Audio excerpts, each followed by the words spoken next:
What's up? Oh, not too much. How about you? Were you up all night? I'm good now. I'm good. Yeah. Sorry about yesterday. Oh, that's no problem. These Okay. things happen. Okay, so we ready to get this second part down to one pod, man? Oh, we're gonna do it. Absolutely. No Let's try doubt. to aim. Let's try to aim for 30 minutes. So if we go over, we still in one recording. Yeah, that So sounds it's a good for the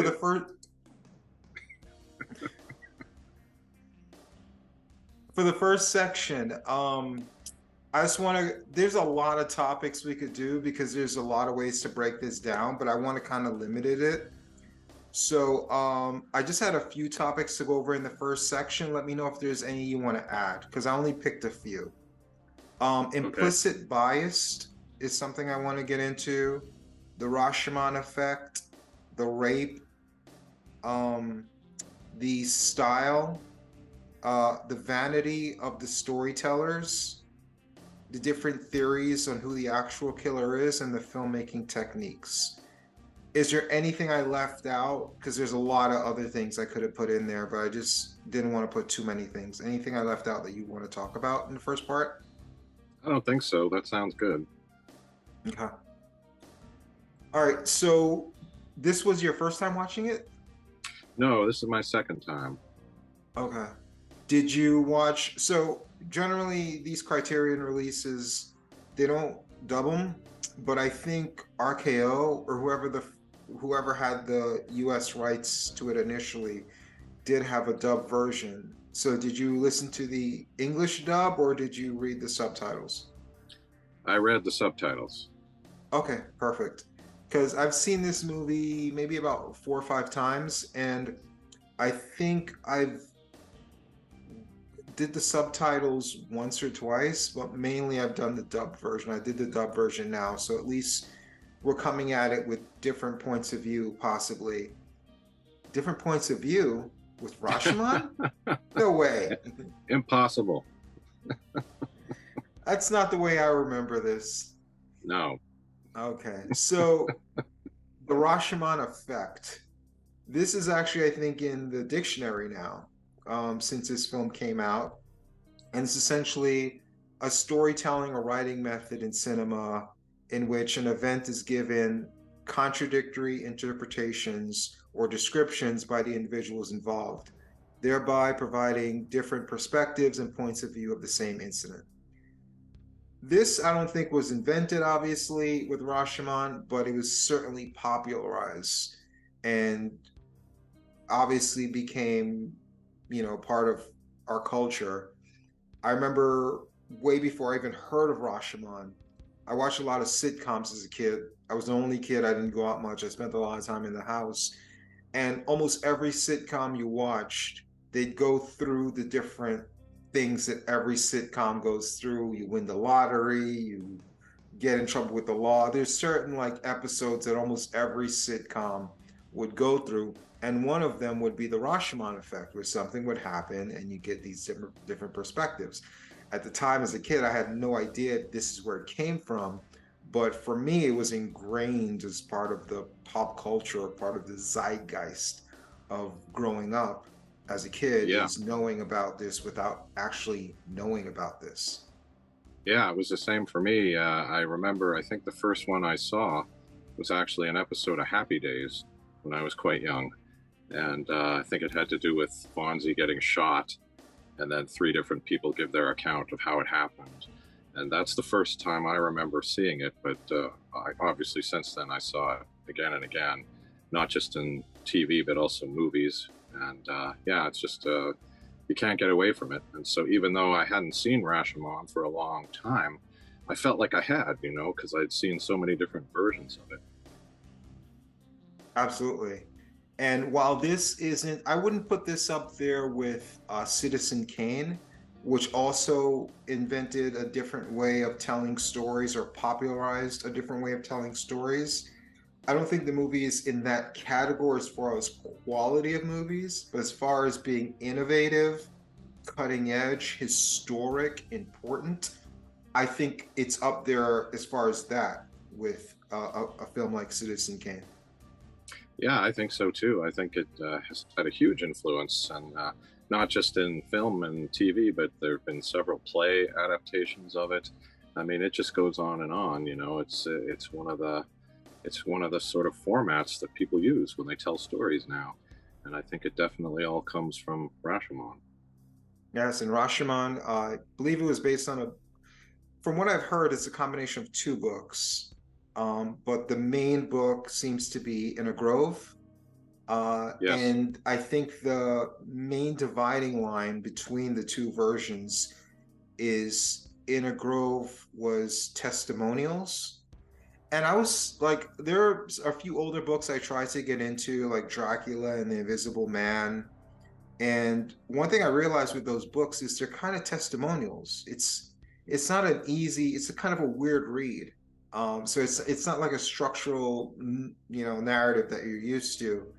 Not that Rashomon is anyway, but it's kind of weird reading testimonials, and it's fake, but it's kind of real in a way, and it's a weird read. But either way, I think it was supposed to be more about memory and the inconsistency of memory, and the fact that when you try to remember something, you remember a sensationalized version of it.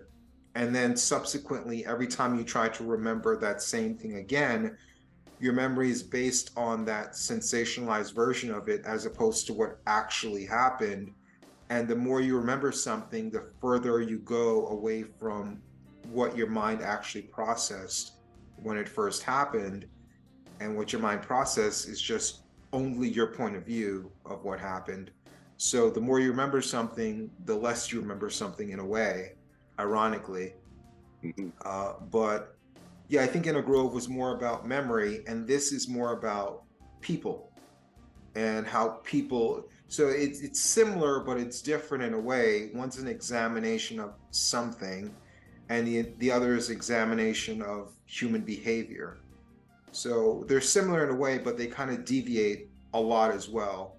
One's more about why we choose to remember things differently, and the other is kind of like even if you wanted to remember something, your memory kind of fails you in a way as well, if any of that makes sense. It does. And, you know, anyone who's ever had an argument with somebody about what happened, 10 years ago or something like that, you know that there's often two very different accounts there.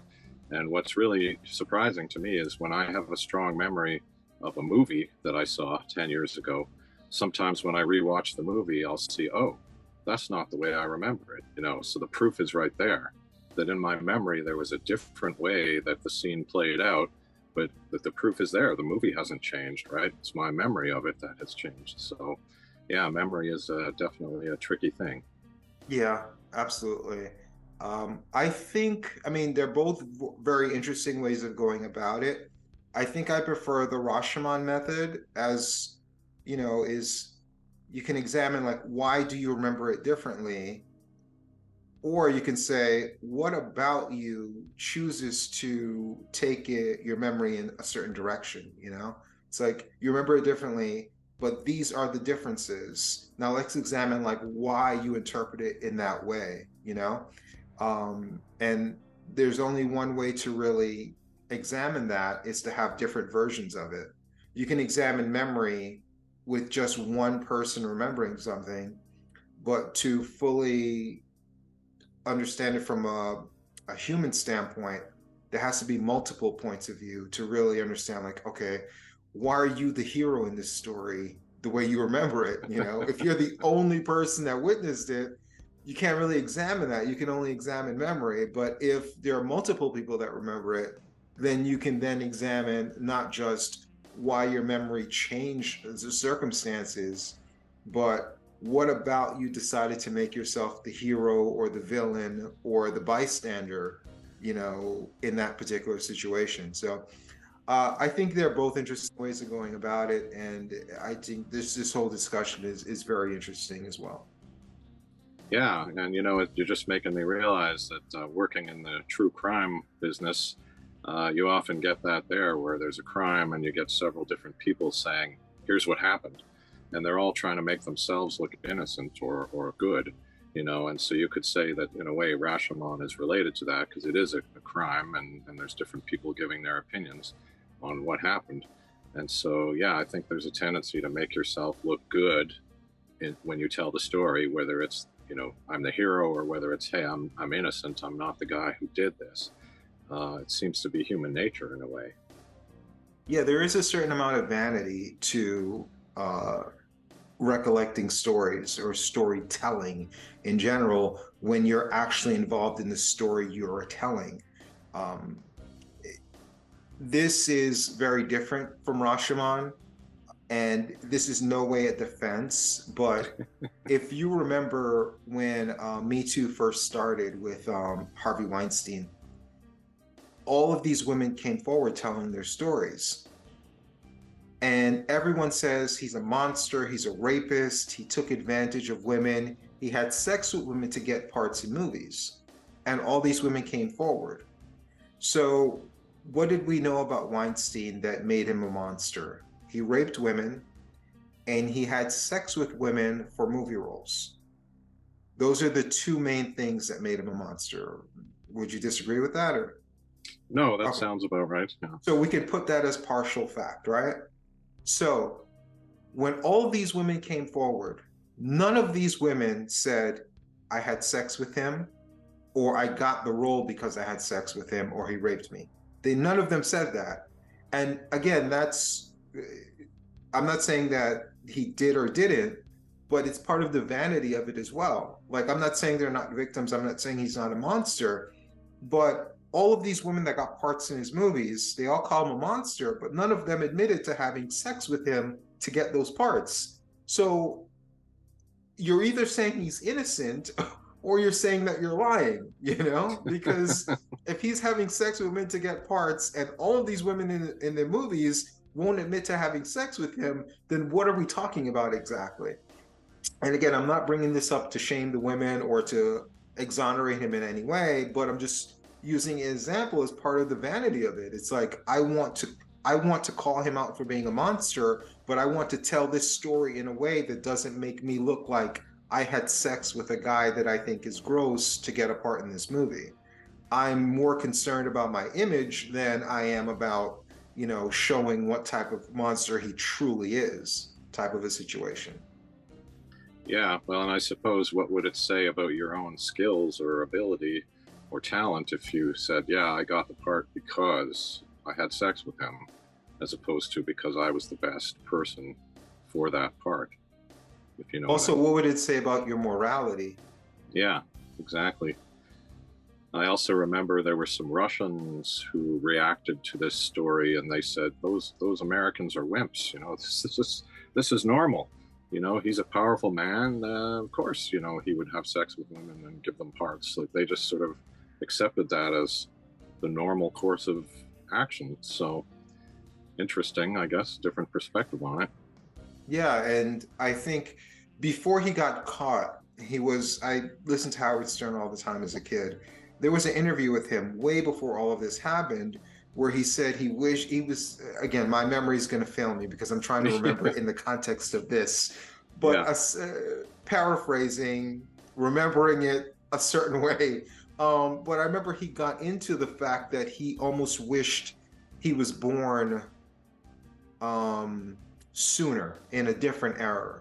And he recollected with fondness about how all the old studio directors would have all of these beautiful actresses, you know, doing them favors to get parts in movies. He's like, those were the good old days. I wish I was around back then.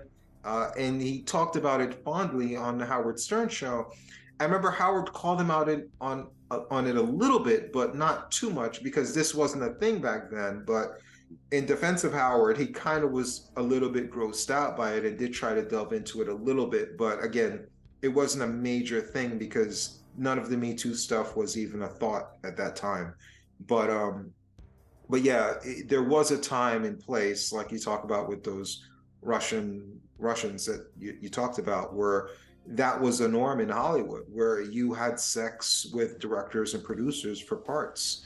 But yeah, I did find it interesting that when they came out, none of them said they had sex. I'm like, come on. I mean, none of you had sex with him. Why are we discussing this then? Let him go back to his job if none of you, if he's not having sex with any of these women, So I just found that interesting when it did come out, and it reminded me of Rashomon at the time.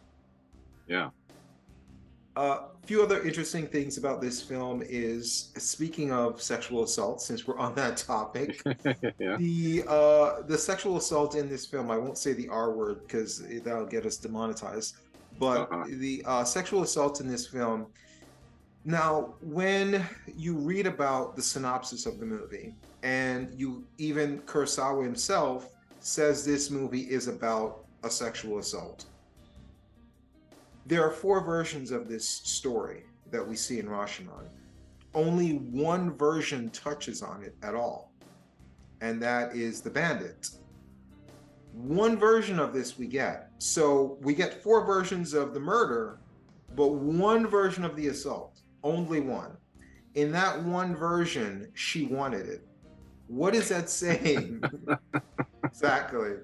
Because in that version, he does grab her, but there's a clear shot of her grabbing onto him and embracing him from the back. So what is that telling us exactly?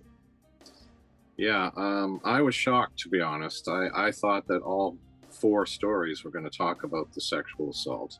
I thought they were all going to give different perspectives on it.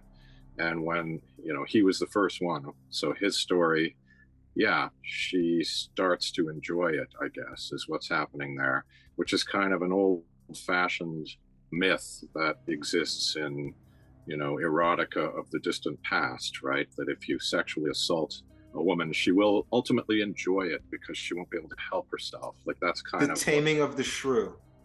Yeah, that kind of thing. So I just saw that and I went, okay, this is giving me a clue that his story's not true. That's kind of what it made me think, is like, I don't really believe him now that he's included that. So I'm waiting. But nobody contradicts him, though. I know, that's the shock. I expected when she started talking that she was going to give a different perspective on it, but no, they kind of skip over that, and it really focuses on the murder, not so much on the sexual assault, which surprised me. I thought it was going to have more to do with that sexual assault. Yeah, I was like, obviously I saw the movie before, and I'll go back to the pun. I didn't remember it that way until this recent viewing, when I'm watching it to examine it for a review. I didn't really put that much thought into it, but I kept looking. I'm like, wait a minute. I do remember now. We don't see this again. And it's not like, oh, it's such a graphic thing, let's not put the audience through it over and over again, or let's not put the actress through it over and over again. But this isn't, I'll bring up a Sean Weathers film. This isn't They Almost Died. Or I'll bring up a film everyone else has heard about. This isn't a Irreversible, where it's just so graphic and so emotionally draining for the actors to go through it and for the audience to go through it, that to show us 4 times is excessive. This isn't anything graphic. It's just an embrace of him to her, and then an embrace from her to him, and that's it. And so it's not like this is a graphic film in any way, that showing us different versions would be excessive or gratuitous. This is none of that. So I did find it interesting. I don't know if that was done on purpose or not. Yeah, I don't know. It's a very interesting question. And they could have easily done 4 different versions, even without any sexual assault. There could have been a version where she was, in fact, not assaulted. She sort of instigated it or agreed to it, or there could have been many different ways of approaching it. In these 4 stories, you didn't have to see her being brutalized, although perhaps one of the stories should have focused on that. But I don't know. That was really kind of a puzzle to me as to why they didn't give us different versions of that part of it. Yeah. Another aspect of this I wanted to talk about is implicit bias. Implicit bias is a form of bias that occurs automatically and unintentionally that nevertheless affects judgment, decisions, and behaviors. Research has shown implicit bias can pose a barrier to recruiting or retaining a diverse scientific workforce. Uh, when I saw this, that's the first thing that popped into my mind was implicit bias with these characters and how they remember it. Did that same thing occur to you at all? No, not in so many words. Mm. Yeah. So the way I view implicit bias, and when I when I see a lot of these things happening in society recently, with Me Too, with Black Lives Matter, with just a huge divide, at least in the States, I don't know how it is in Canada, when you have something that comes out and it's about the cops and it's some kind of violence, you have a certain sect of people that no matter what they hear, the cops are bad. Or no matter what they hear, the cops are right. And to me, that's implicit bias because there's something about you, your experiences that led you up to right now where this scenario is put in front of you. A cop killed X person, and the evidence is inconclusive. They're researching why this happened. And you see a little video and automatically everything that led you up to watching the video you're going to watch on Twitter or wherever you see it tells you this cop is guilty and nothing's going to change your mind, or this cop is innocent and nothing's going to change your mind. Sometimes you're right, sometimes you're wrong. Sometimes the video supports you, sometimes it doesn't. But in your mind, no matter what you see, you're going to do mental gymnastics to say that my point of view is correct and your point of view is incorrect. Yes, I think that's true. That's absolutely true. And I'm seeing it too in regards to certainly politics. You know, we have an election coming up here, and you get people who have this opinion or that opinion, and it doesn't matter what the facts are. And, also with the whole pandemic, and, there's talk of maybe, there might have to be masks again. And there's always those people right away saying, oh, no, that's wrong. And there's other people saying that's right, and they don't seem to listen to any of the facts. They just have their opinion. Yeah. And since I'm telling this, I'm going to be the hero of this story right now. Okay. But I am not right. I'm not left. I'm not even moderate. I'm just a guy with opinions. I don't want to pre-associate myself with anything until I hear what's happening. And sometimes I'll hear this story and I'll be like, that cop was absolutely wrong. He's effing racist. Screw this cop. And then I'll hear a story like, the cop did the right thing. How can you argue with this? And then sometimes I agree with the left and sometimes I agree with the right. However, sometimes the people I agree with on one thing and I completely disagree with another, and I look at the evidence, I'm like, yeah, we're on the same page with this. So how can we be so off with the other thing? And vice versa. It's like I'll disagree with someone with this because I'm like, dude, what are you looking at? Then I'll agree with them with something else. And I'm like, how could we agree with this and we're so different with that? And again, I think that has to be implicit bias because I'm not smarter than anyone else. But I don't think I have as much of a bias as it's evident that there are some people that do, or there are certain topics where I don't have such a huge bias, where I have more clarity than I think maybe other people do in certain situations.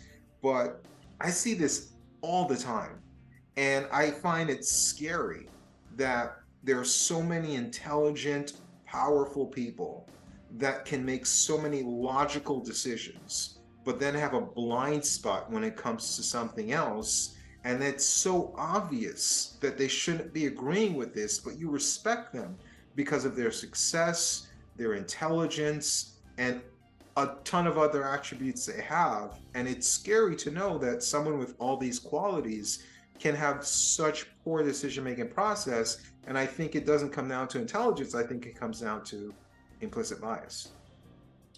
Yeah, I think you're right, and I feel the same way, that I do have opinions that are contradictory in a sense, and that's that they're left or they're right. Like, I don't necessarily agree with only one point of view, and I try to look at the individual case, and I try to look at all the points of view on it. You know, I don't just listen to one side and go, okay, that's the truth. I want to hear the other side then, and I want to hear what you know, what is the argument, what are the facts on either side. And this is what really disturbs me about this sort of current movement, where people want to silence one side. You know, they want to say, no, no, you can't have that opinion. We're not going to let you have that opinion. We're going to cancel you, not let you appear. You know, there were people who were supposed to make appearances and talk at universities or wherever, and they were told, no, no, you can't come in now because we don't want to hear your opinion, which just goes so far against what used to be considered a very left-wing opinion of, you know, giving everybody a chance to say, you know, and we have a right to disagree and all that kind of stuff. It's like, no, no, we don't have that right anymore. If you disagree with me, I'll silence you, you know, and I'll block you on social media so I won't hear your opinion, and I'll only hear my opinion over and over again. I have people in my feed that I disagree with completely, and they drive me crazy, but I don't block them because I want to hear what they have to say. I want to know what that opinion is. You know, I don't want to silence it and be unaware that this opinion is out there. I don't really understand that. That's a weird time we're living in.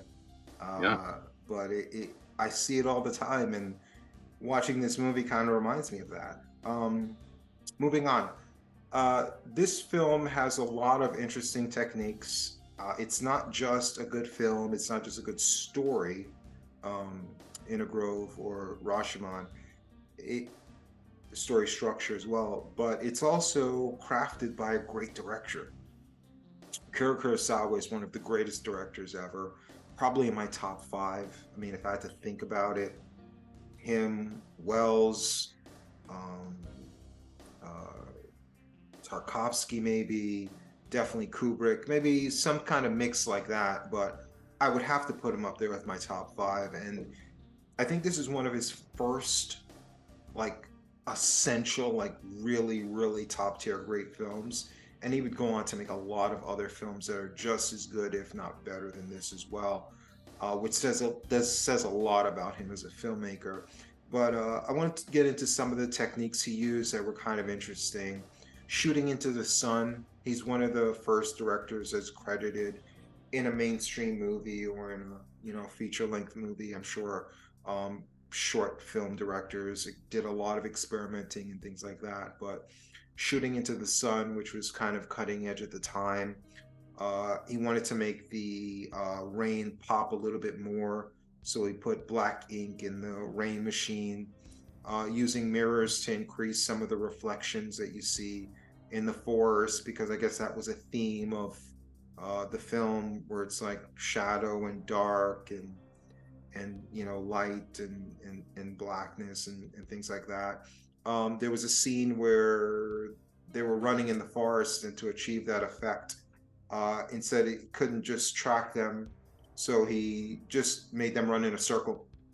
And I didn't even notice until I read that's how he was able to achieve that technique. A lot of close shots to imply claustrophobia, as these characters feel pressure of either the lying or the tenseness of the situation. And then when the tension was relieved, he'd go to wide shots. But there's just so many different things that I noticed while watching this, but that showed how great of a filmmaker was telling the story and crafting the story. Yeah, I hear he also used multiple cameras to shoot a lot of the scenes in this one, because he wanted to be able to cut at any point and have it match. And as a result, there were more cuts in this movie than most movies at the time. Yeah, I think the cuts were more in line with movies made today as opposed to movies made back then. Yeah, so people may sure. watch that and not even think much of it, because movies today have a lot more cuts. But you're right, that had more cuts at the time than most movies. Yeah, and they also note too that you don't even notice the cuts. Like, there's a lot of cuts in there, but it feels seamless. And I didn't notice that there were a lot of cuts, although maybe, as you say, I'm more used to that. But he did it in a way that wasn't announcing. you know, look at my cool technique here. He was just kind of seamless. Yeah. Well, I'm the hero of this story, so I noticed a lot of those guys. But they were subtle. They were subtle. Fair enough. Yeah. So, any other aspects of the story that you think we didn't touch on? Do you want to get into? I'm sure there's many things we could say, but you know, I think we've covered it pretty well. I agree. I think this is his first, maybe, masterpiece. I think early on he had a lot of interference, maybe with studio telling him what to do, and then he made a film, which what was it called? Drunken Angel, I think, which I actually saw and I quite liked, and apparently that was the first one that didn't get a lot of interference and was maybe his first really great movie. But Rashomon is the first one to really be up at another level, like sort of, you know, just as an example, on the IMDb it gets over 8 out of 10, which is hard to do. When a movie has a lot of people reviewing it, it's very hard to get that high a rating, and it's the first one of his that gets that high rating. So I think it's definitely the first of his truly great films. Absolutely, absolutely, and definitely worthy of all the praise it gets. All-time great classic. I will say this though, I'm looking at my IMDb right now. You're right, 8. 8 does seem kind of tough. It is very hard, and I mean, I've learned over time, if a movie gets a 6, I will probably like it quite a bit. A 6 is actually a pretty solid movie. How does a 3 sound? I got lots of movies over 3. Well, that's a different category, you know. It depends. Some of those 3s can be really great, you know, because they're sort of in that category of so bad it's good, perhaps, or just, you know, they're the kind of movies that maybe offend a certain portion of the audience, and so they'll never get a high rating. And yeah. So, you know, you could be existing in that pocket where it's like, you know, the more mainstream people are going to give it a horrible rating, and the people who have more discerning tastes appreciate it a lot more. Yeah, just looking at my ratings, I do have one over an 8.3 for a short film that I starred in, but I didn't direct. Oh, nice. I have a 7.7 for one of my worst films ever made. Even Really? I think it's bad. Somehow I got a 7.7 for that. One of my better films has a 3.8. Wow. So it's kind of all over the map, but yeah, not a lot of super high scores there. Well, you're not alone. There's a lot of people who don't get super high scores, and I think in some cases it is that they're appealing to a more niche market, perhaps, and you know, the mainstream market just doesn't get it. Yeah, I guess so. All right. Yeah, but overall, great film. Well worth the hype. Definitely worth seeing if you haven't seen it before. Definitely worth watching again if you've already seen it, because you may remember it a little bit differently. Absolutely. And actually, one thing I will say is that in terms of the Rashomon effect, I think that most of the movies that use that effect tend to, with the final version of the story, they tend to sort of claim that that's the truth. You know, we're finally getting to the truth in the final version. Whereas I feel that Kurosawa's Rashomon isn't quite so black and white. It's more, we're not sure if this is the truth or not. Well, that's what I was saying before, where it's more about human behavior. It's not about ultimate truth. And yes, you're supposed to be examining like why these characters are favoring themselves or telling the story in a certain way, as opposed to actually trying to figure out who killed the guy.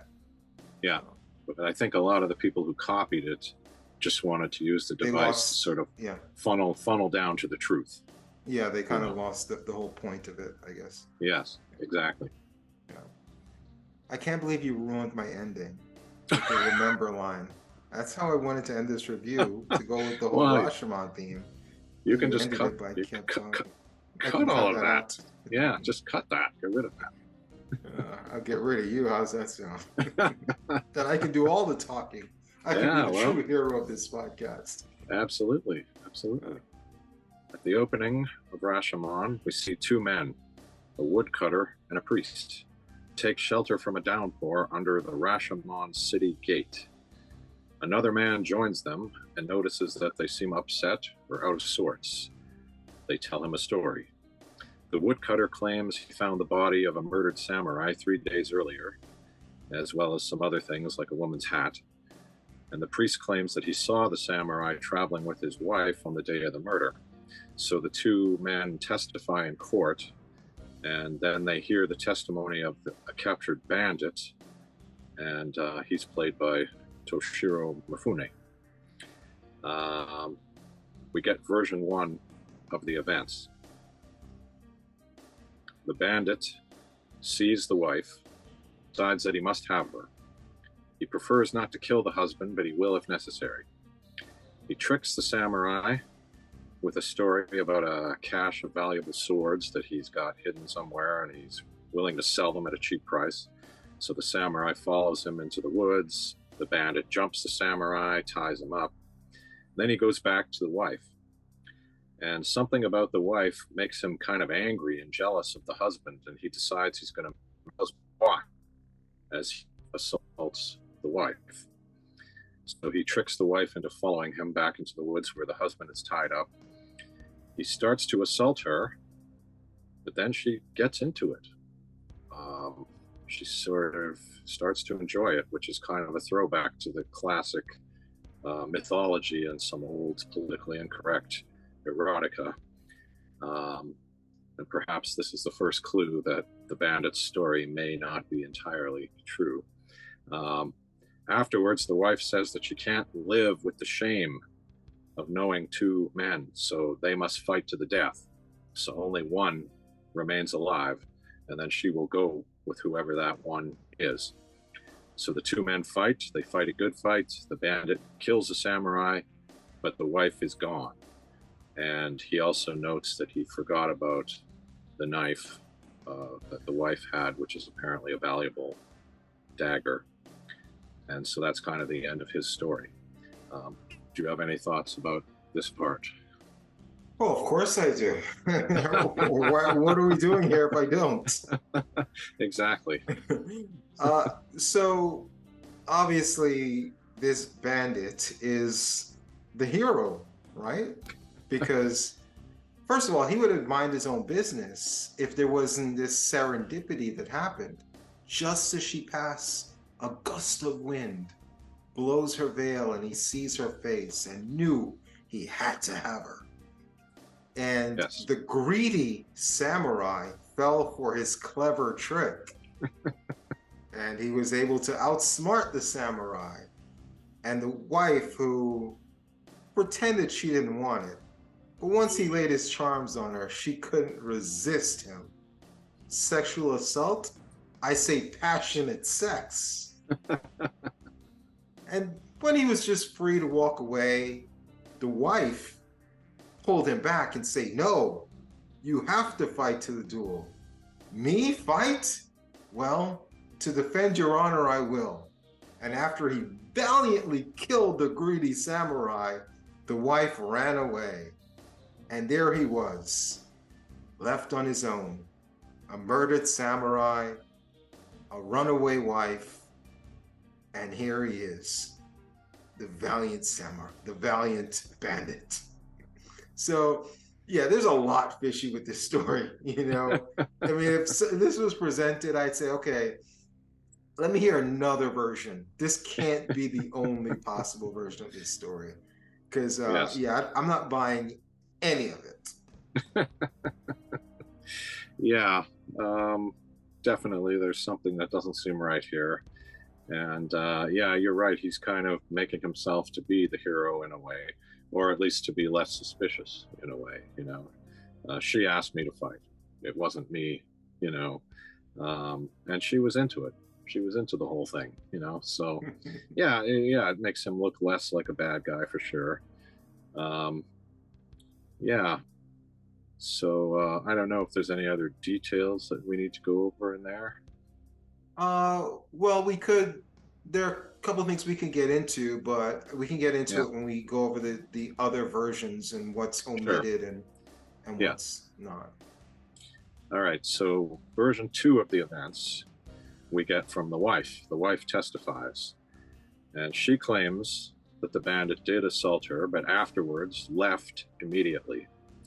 And once she frees her husband from his bonds, uh, she feels that he just kind of stares at her with contempt and loathing, and she's very distressed by this. And she, basically says, kill me. I can't handle this. I can't handle you looking at me like this. Just kill me. And she offers her knife to the samurai, and then she kind of backs away with the knife still in her hand, and she's like really upset.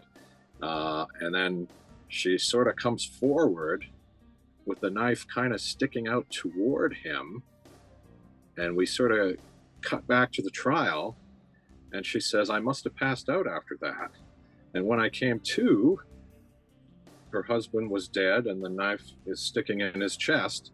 And I'm not sure if, she's trying to imply that he took the knife and stabbed himself, but when I was watching it, to me, it looked like she could have stabbed him, because she's like walking toward him and the knife is like pointing at him. And then we cut away and she's like, yeah, I don't remember what happened after that. But apparently she's in shock. She has no memory, and she wanders through the forest until she comes to a pond where she attempts to drown herself, and she fails, and she may try other things. She tries to kill herself, but she fails. That's her version of the story. What did you think about that? So I think the minute you bring in a second version, things get extremely complicated. Doesn't matter who said their version first. The minute you have something that contradicts it, now it starts getting really complicated, because she omits the whole assault. He gave some detail, she doesn't. So is that admission that his version is true? Because she could have contradicted him, and she could have said, no, I didn't want this. I think what's interesting is this is based on a short story, In a Grove. And in that version, the samurai had grass in his mouth and he couldn't talk. So she had to maybe project what he was thinking. In this one, he could talk, but he chose not to. And the look he gave her, I think, says a lot about why she had her breakdown, and also how women are judged, in that now, like, you're not my beautiful wife anymore, you're this defiled woman. And how can I touch you again? How can we move forward? Are you going to respect me? Am I still going to look at you the same way? And I think all of this is said in his stare to her and her breakdown from his stare. And that was a lot there in that interaction. And it kind of justifies her breakdown and her losing her mind and her attempt to kill herself. All of that is kind of justified there. And it's a social commentary on women and how women are viewed, especially at that time, in that culture, even today in this culture we have now, and why some women don't come forward with sexual assault, because they don't want to look, especially if they're in a relationship. Like, how do you come out and say that, and then you have your lover who, like, how does that dynamic work after that, So I think this does bring a lot more weight to what we're watching, and it does bring up a lot more questions as to what happened. If the bandit really did kill the husband, why didn't she just say that? So it brings up a lot more questions than it does answers. Yeah, it really does. And yeah, first and foremost, you're right. She does not contradict the story of the assault. She doesn't say anything. So it almost does imply that, oh yeah, that part's true, but now I'm picking up from there and I'm telling you. And I mean, if that part is true, which I still don't really believe, but if it is, then that gives more reason for the husband to be somewhat disgusted with her if she actually was enjoying the assault, right? If she got into it the way the bandit claims, then I could see that he's a little bit upset about that, you know. But regardless of whether that's true, I mean, it's just, yeah, the whole thing is complicated, and you get into the victim shaming, you know, like, what did you do to cause this? You know, your veil, you know, you pushed your veil aside at the wrong moment and tempted this guy, or whatever he would be thinking, you know. So yeah, it's understandable in that moment, and especially, you know, considering this is hundreds of years ago, before we were a little more enlightened about these kind of things. I can see that, yeah, you know, she would be considered damaged goods now, right? She wouldn't be considered. She's not pure. Yeah, exactly. So it all makes sense. And again, she did take the time to contradict how her husband died. Why not contradict the assault? You know?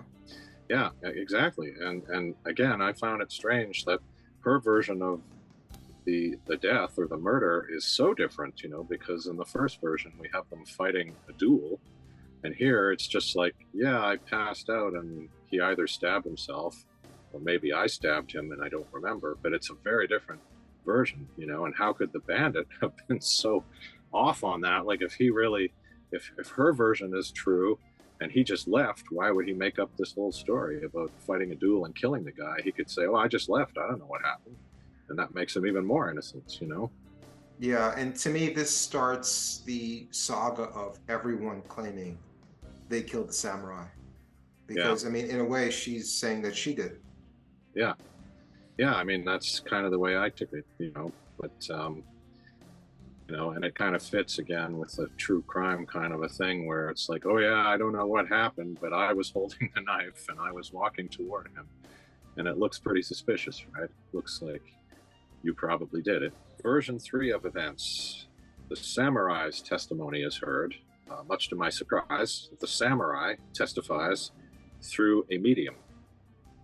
So a woman who is a medium speaks for the samurai, or he speaks through her. And he claims that after the assault, the bandit asks the wife to marry him. And she agrees to go with him, but she asks the bandit to kill the samurai first, because she can't go on knowing that he's still alive. And the bandit is actually shocked and disgusted by this.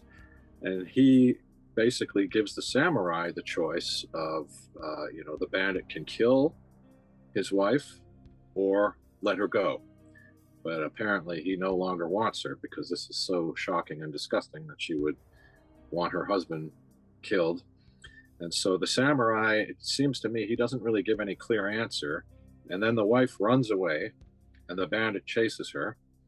And hours later, the bandit returns and the wife has escaped, and he just cuts the samurai loose. And then the samurai kind of cries, which I think is probably quite significant in the culture, for him to cry, show that kind of weakness in a way. And then he kills himself with the dagger, the famous dagger that belongs to the wife, that she supposedly had in her hand and did not remember. So he kills himself with the dagger.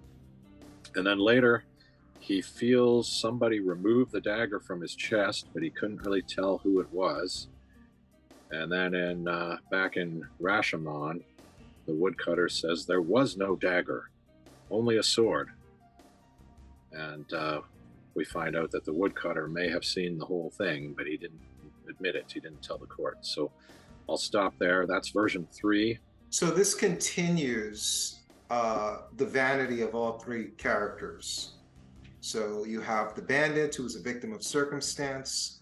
You have the wife, who was shamed by the culture that she lives in. Her husband didn't want her. The bandit abused her. Like, you know, she's the victim in all of this, which, you know, she has a case to be the victim in all of this, you know. And then here you have more vanity by the samurai. You know, his wife is a wanton whore, this bandit, and he has no choice but to valiantly take his own life. In no way was he defeated and killed by the samurai. In no way was this brave samurai killed by a woman. The only way he died was by his own hands. So, and again, you're a third version of events. Everyone killed the samurai, including himself, but only one Yes. person can actually kill him. But everyone's taken credit for the murder. So it's getting kind of tricky to figure out what's behind this murder mystery. Yes, it is. And we can see some relationship, I think, between the earlier versions and this one, and that in this one, the bandit asks the wife to marry him, whereas in the first version, I think they're going to go off together. So it's kind of related. Like you can kind of see that, okay, something may have happened there, but that we're getting two different views of it. But again, There it's definitely really, was a discussion about them going off together. How it yeah, played out, we may not know, but that discussion seems to be solid. exactly, yeah. And then, of course, in the first version, it's a duel, but in the second version, it's the knife in his chest. And in this version, it's also the knife in his chest. So we're now getting two different versions where the knife is the murder weapon. And Not so, the sword. okay, Yeah. not the sword. Although it's immediately undercut when we go back to Rashomon, and the woodcutter says there was no dagger, only a sword. So it's like, whoa, what's happening here? The rug has been pulled out from under us on that. So, and interesting too that in the second version, the husband is really disgusted with the wife, or well, maybe his silence and his stare. And in this version, the bandit is shocked and disgusted with the wife. So somehow, just by being a victim, she has started to not look good to these other guys. Well, I mean, she has to be the victim in her version, which is the second Yes. one, that's why the husband is looking at her that way. Yeah. And then in the husband's version, then it has to be, the other way, because his wife doesn't want him. So it's all colored in a way to make each participant look like they were wronged. Yeah, I guess in the first version of the story, she says, you guys, have to fight, and there can only be one of you left alive. And in this version, she says, you have to kill him. So it seems like it's two different takes on the same thing there, perhaps, that in the first version, it's more of a valiant fight, but here it's like, just kill him. So it's kind of a more, a darker version, maybe, of the same moment. And also, we should note, too, that the samurai also leaves out the assault. He doesn't really talk about the assault happening. He just picks up after the assault. Yeah. So we get no contradiction there. Yeah, I don't think he would want to contradict it, because in his version, because it's not just about being the hero, but it's also about being the victim. And that's what kind of permeates through our culture today, is the victim mentality. It's like, oh, I'm being persecuted. Anything bad that happens to me is because I'm being victimized. Oh, they're picking on me. Everything is always centered around me. Like, I didn't succeed in this because the world is against me. This person's against me. That person's against me. So it's not just about painting themselves as a hero, it's also painting themselves as a victim as well. So everyone has to look bad. It's not just them having to look good, but other people also have to look bad. So I think that's part of it too.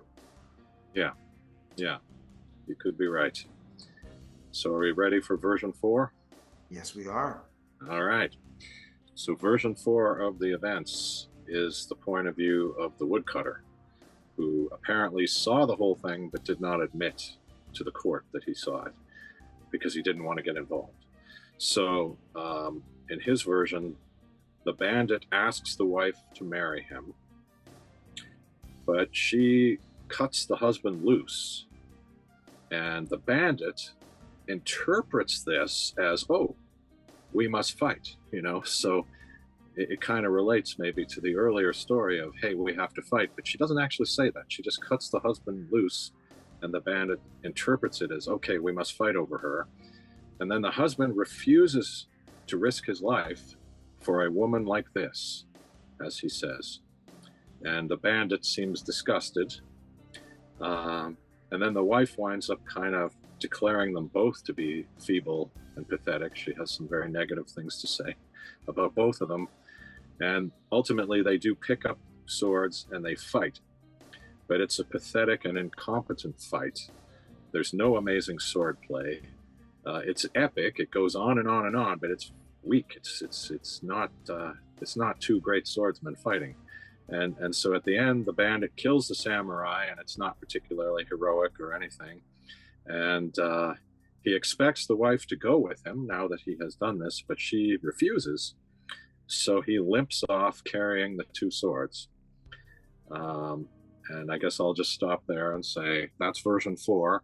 So now we have the final version, so we can start trying to piece this thing together. So Yeah. with only one version of the assault, we're going to have to assume on some level that she did kind of enjoy it, because we've yet to hear a contradictory version of the assault. Mm-hmm. And that led to some kind of contempt or some kind of breaking up of this married couple, of this couple now, because now they don't like each other for some reason, either because he's looking at her with contempt or she's looking at him with contempt. But either way, after this assault happens, there's some kind of divide there, that now these two people aren't that into each other anymore, however you want to look at it, because there's some consistency with that aspect of it as well. Yes. There's only one version where they didn't fight, so we have to assume some kind of fight happened. And I thought this was the most entertaining part of the movie from my standpoint. That fight was just hilarious. The way Toshiro Mifune was panting as they were walking up to each other, like the look of like fear and anxiety of like having to fight this guy was just hilarious. And the fact that they didn't really want to fight each other but felt compelled to fight each other was also very interesting. So again, a different version of events of how it played out, but certain parts are more clear. But again, you have a very different story being told as well. Yeah. And I think there's another element to this as well, because so far we've had 3 versions, and in all 3 versions, the storyteller is the killer. Everyone who's told the story so far is the killer. So I think this is just a theory, nothing to back it up, that the woodcutter is also a killer. Because we've already established that it's possible he died by the sword or the dagger. Yes. And we did see at the beginning the woodcutter was there when the man was dead. Yes. So I'm thinking that maybe he was just wounded by the bandit's sword. And the woodcutter came to steal the dagger, saw the man was still alive, partially, and killed him. So I think he was potentially a killer as well, because it would stay consistent with each person telling the story being a killer, and he's kind of tormented throughout the film. Even towards the end, you see like he's looking for some kind of retribution. Not to spoil the end, but there's a baby at the end, and he wants to save the baby. Why does he want to save the baby? Maybe because he took a life, and he wants to save a life. So I think it's staying consistent with what we've watched, that there's a 4th killer, and it's the woodcutter.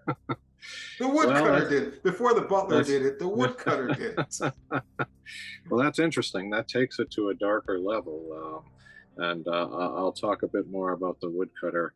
But yeah. And that's why he's always, he's the one consistently there with all the stories saying, no, that's not the way it happened. That's not, because I killed him. I know what happened. Yes, well, that's interesting. I mean, he makes a point of saying there was no dagger. And of course, what we do find out maybe is that he may have stolen that dagger. And that comes out in the final section here at Rashomon, where the commoner is, stealing something, and the woodcutter is not happy about it and is telling him he's wrong and he shouldn't do it. And then the commoner sort of turns the tables and said, yeah, but you stole that dagger, you know, I can tell. And he doesn't really deny it. So I think it's true. And so, yeah, he's no better, right? He's committed something wrong. And it seems to go, the idea seems to be that we're all selfish, you know, all people are selfish, and we're just out for ourselves. And you have to be, in order to survive in this world. You have to be like that. You can't worry about the other person. You have to just take what you want and get away with it. And I do think that, as you alluded to with the baby, like this is kind of this is where we get some hope at the very end, right? Where he's going to do something completely unselfish, and the priest actually says to him, "Thanks to you, I think I can keep my faith in man." So that's kind of how it ends, with this hopeful kind of note. But getting back to the story, yeah, we don't ever get a contradiction on the assault, which, you know, again, I still find it hard to believe. But the woman does actually say, when she's berating the two, she says something like, "Yeah, when I first saw that the bandit was here, I was happy, you know, maybe the bandit's going to save me from this drudgery, this horrible life I'm in, you know." So she was actually, maybe she was into it, you know, maybe it wasn't an assault. She actually, in that moment, she might be kind of admitting that she wanted the bandit to kind of take her away, and she wanted maybe the bandit to kill the samurai. The wife may have been outing herself in that speech as maybe being into the bandit, or at least wanting him to save her from this life with the samurai. So that could imply that she was in some way enjoying the assault, or maybe it wasn't even an assault. Maybe she was more part of that decision. But we don't really know, because we don't really hear anyone's account of it other than the bandit. So, but yeah, it's certainly interesting, and I know that I may have said something like this, but I kind of expected, having seen all these other versions of Rashomon, that we would get more of a definitive answer as to what really happened here. But it's interesting that we don't really get a very definitive answer. I mean, we can choose to believe that the woodcutter's version is pretty much the true version, but I don't know that we can actually, with all confidence, say that. There's still a lot of uncertainty here. And so it's almost about how it's impossible to ever get at the truth, as opposed to funneling down to the truth. Well, I think it's not about the truth. It's just about human behavior.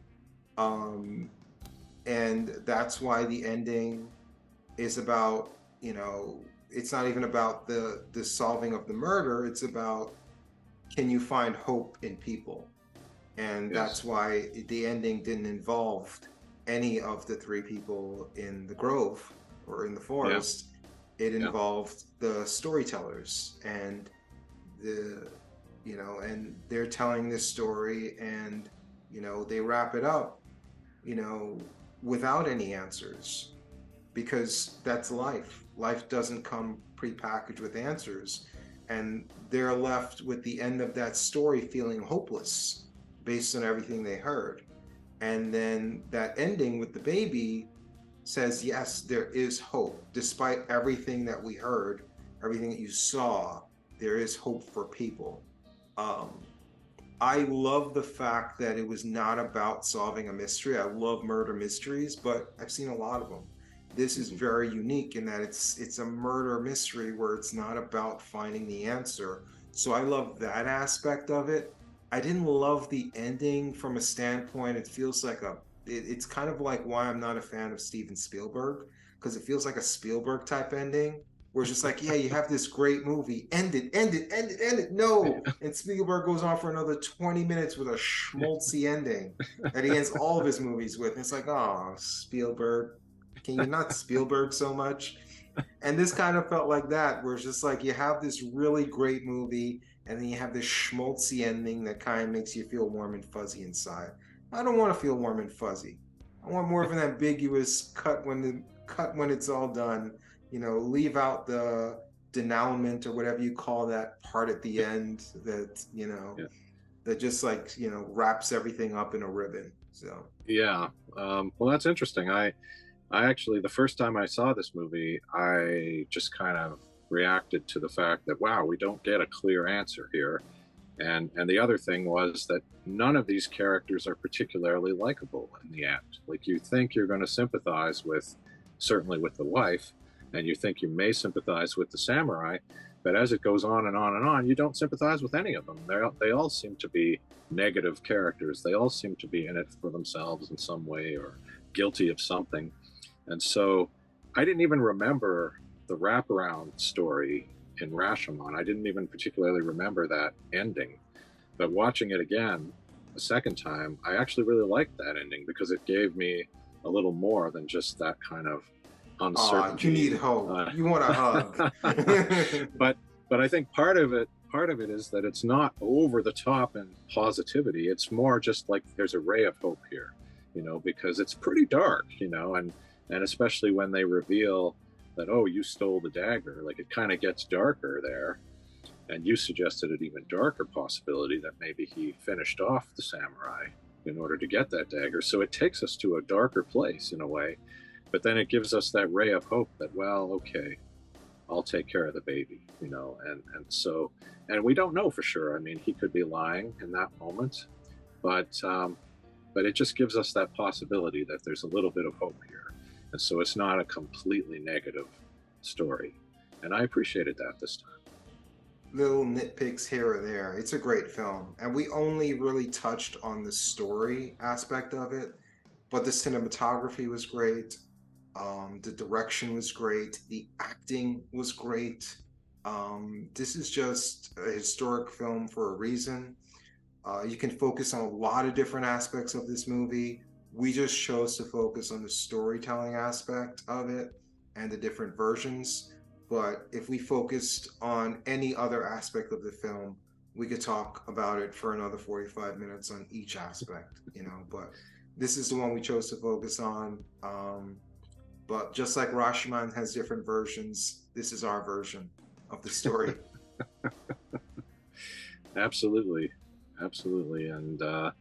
and you know, to compare to other movies, you know, this one is very, very simple, right? It just has 3 locations. It's very low budget, and it's been turned into plays, and you can see how it would work as a play, you know, because you can do it all in one location. But unlike other films where it really feels like, oh, you know, we're really stuck in this location and it doesn't feel filmic, you know, this movie feels filmic. You know, it doesn't feel like just a stage play being videotaped or something like that. It feels much more artistic. There's a lot more interesting stuff going on in here. So it works like a film, and I like that. Yeah, Rashomon. Okay, so we barely made it. We have 3.5 minutes left. We're good for Brown Bunny. Yes, week. We're good. We're good for Tuesday. Brown Bunny. Yeah. Any thoughts on the following week? There's a movie called The Hour of the Wolf. I saw it twice. Oh, I didn't get into it either time, but it would be revisiting one of these great directors because it was a Swedish guy. The guy who did Seven Seal, Ingmar Bergman. Ingmar, yeah.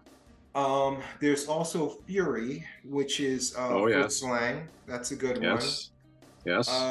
There is Grand Illusion, which I haven't seen yet, by Jean Renoir. Yes. He's one of the great filmmakers where I haven't seen any of his films yet.